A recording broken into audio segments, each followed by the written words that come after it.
Well, we forgot the all-important camping necessity of a rolling pin. Hey, yeah, we're taking glamping to a new level. So, very dark, mysterious. So wonderful to come out to nature and enjoy our phones in a different setting.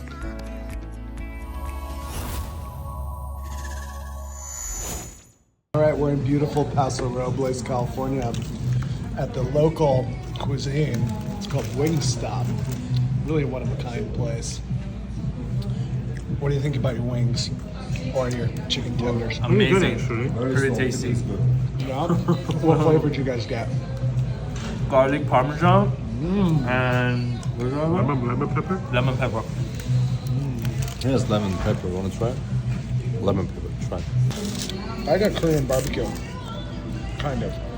Well, we forgot the all-important camping necessity of a rolling pin. Is that right? What are you going to do with this rolling pin? I'm gonna bake baklava. Okay, yeah, we're taking glamping to a new level. So, in order to achieve our baking dreams, we're going to stop by TJ Maxx, see if they got a rolling pin for us. This would be the scenic California Highway 1 that runs right along the Pacific coast. It's rugged and beautiful, and you can look straight out to thousands of miles of ocean. Oh, these are sea otters, by the way, those little heads and feet sticking up there. In the evening, as the sun goes down over the ocean, you can really see why people call this the Golden Coast. Everything from the sky to the land is just covered with a kind of magical golden glow. It's an incredibly beautiful place, and it really does feel like the edge of the world. Out there, the Pacific Ocean, so large, it covers the whole side of the earth. And you can feel that amazing expanse when you look out into it. Speaking of wide expanses, we've been driving for about 5.5 hours at this point and still have not even crossed half of the state of California. We made it to our campsite, though, down in this little canyon full of massive redwood trees.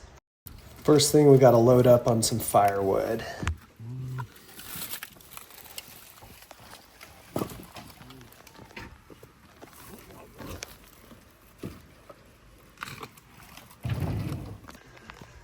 Here we are, arriving to our glamping situation.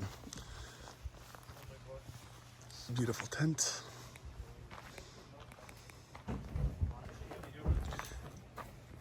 That's gonna be our hangout spot down here. It's funny, we stayed these exact tents last year. Same two. There's a charming little creek that runs right by our campsite, even in summer. In winter, this is a rager. Okay. Got our fire blazing in no time.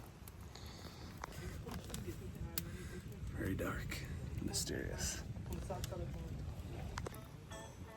So wonderful to come out to nature and enjoy our phones in a different setting.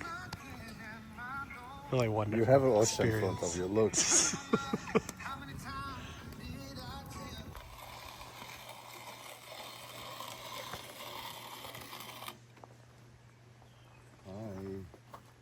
Hello. Having some old-fashioned coffee preparation. Yeah. Our smoky little fire. Starting the day.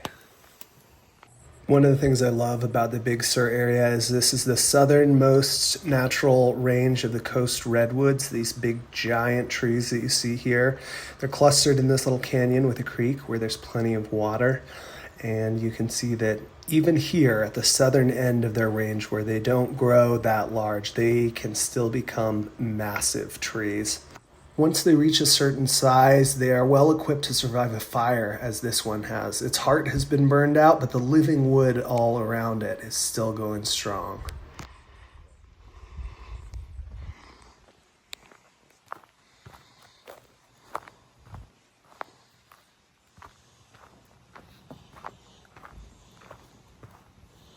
Hello.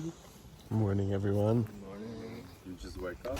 This is another beautiful, large, majestic tree native to this area. This is a California sycamore. These you really just find growing along the rivers and the water courses. They can attain massive size. This is a little walk we like to do. It's in Andrew Molera State Park, and you can go from the Chaparral down through following the Big Sur River out to the coast where it enters into the Pacific Ocean. It's a beautiful short little walk. Here's a boardwalk over the river.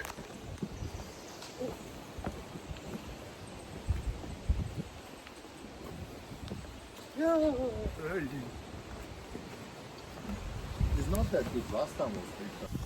Is it? Like Leo, catch it.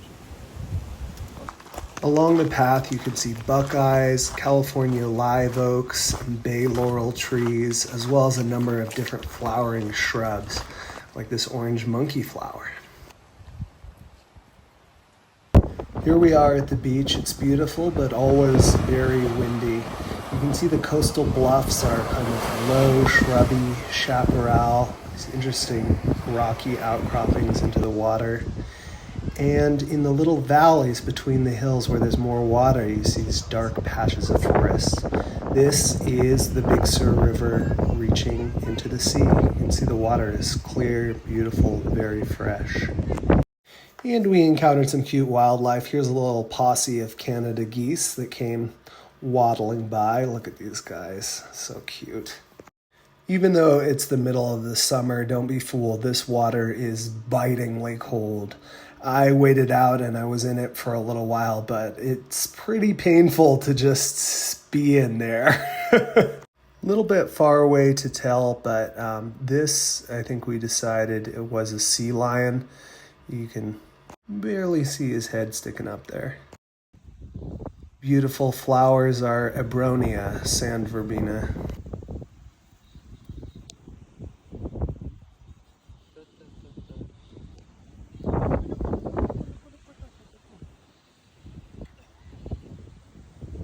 Here's another something special that I had to go off a bit on my own to find. This is called a chatterbox orchid.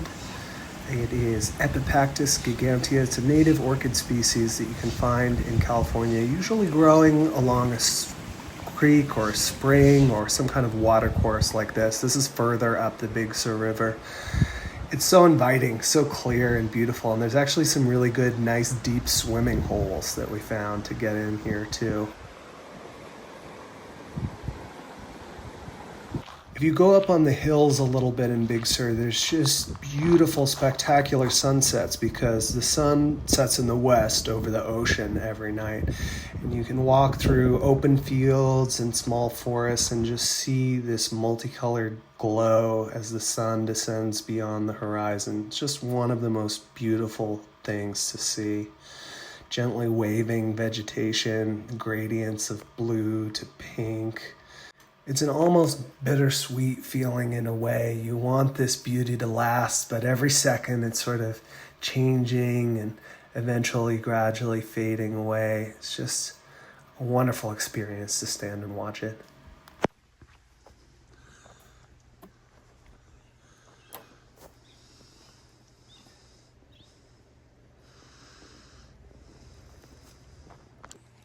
And here's our cozy little cabin.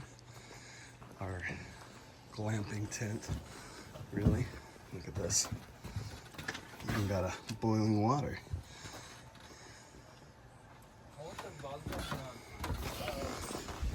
Inside, bit of a mess, but cozy AF.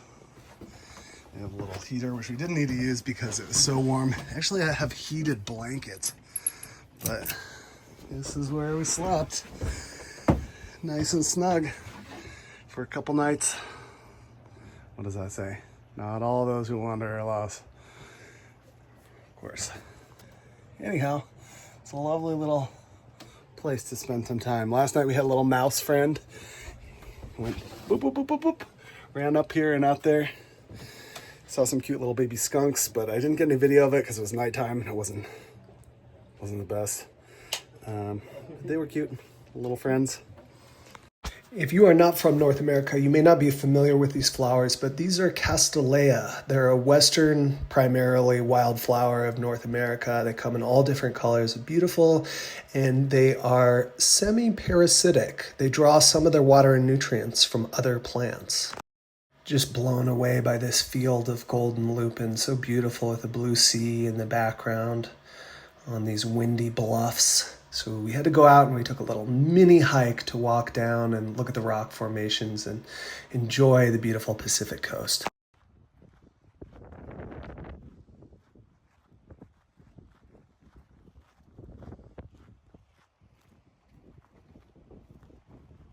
You can see how rough and rugged the coast is here and how difficult it would be to approach by the sea.